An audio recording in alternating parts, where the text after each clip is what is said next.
मंगलपुर गांव में ये कबीर नाम का किसान अपनी पत्नी आरती के साथ रहता था।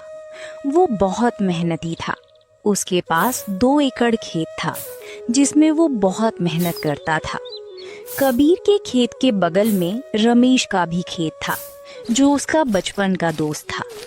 दोनों साथ साथ खेत आते, काम करते और घर चले जाते।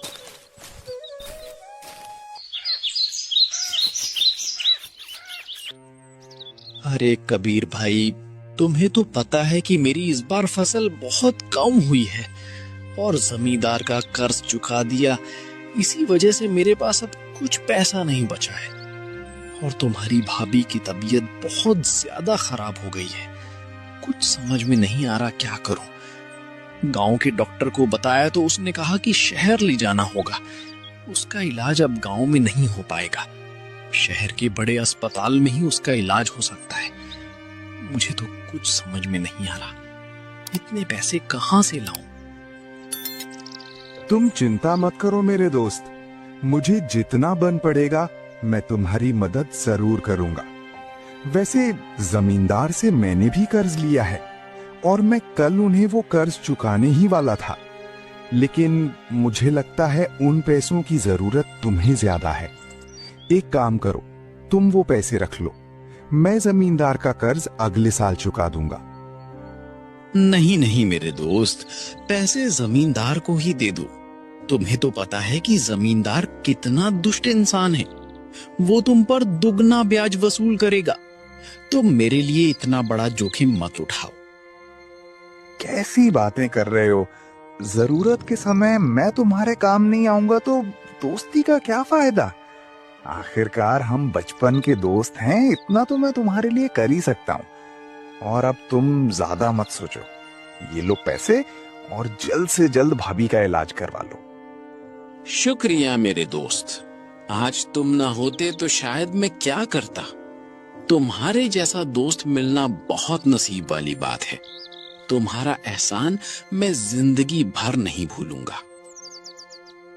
इतना कहकर कबीर का दोस्त वो पैसे लेकर वहां से चला जाता है। दूसरे दिन कबीर जमींदार के यहाँ जाता है।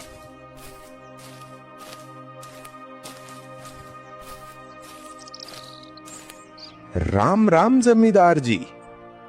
आओ आओ कबीर, ले आए तुम कर्ज की रकम? वो जमींदार जी, दरअसल इस बार मैं कर्ज नहीं लौटा पाऊंगा। बात यह है कि मेरा दोस्त रमेश, उसकी पत्नी की तबीयत बहुत ज्यादा खराब हो गई थी तो उसे पैसों की जरूरत थी, इसलिए मैंने उसकी मदद कर दी। मुझे कुछ दिनों की मोहलत दे दीजिए, मैं आपका सारा कर्ज लौटा दूंगा। ये क्या कह रहे हो तुम?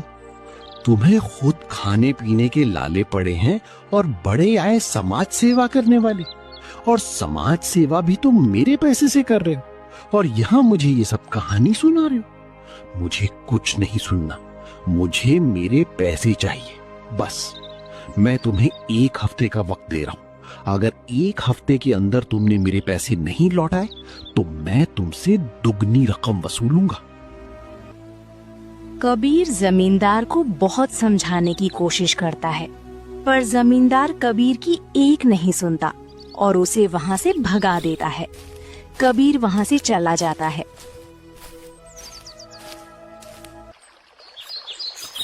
कुछ दिन ऐसे ही बीत जाते हैं और एक दिन कबीर की मुलाकात रमेश से होती है। अरे रमेश, तुम शहर से कब लौटे? भाभी का इलाज हो गया? अब उनकी तबीयत कैसी है? अरे कबीर, अभी मैं जरा जल्दी में हूँ। तुम्हारी भाभी अब ठीक है, मैं तुमसे बाद में मिलता हूँ। इतना कहकर रमेश वहां से जल्दबाजी में निकल जाता है।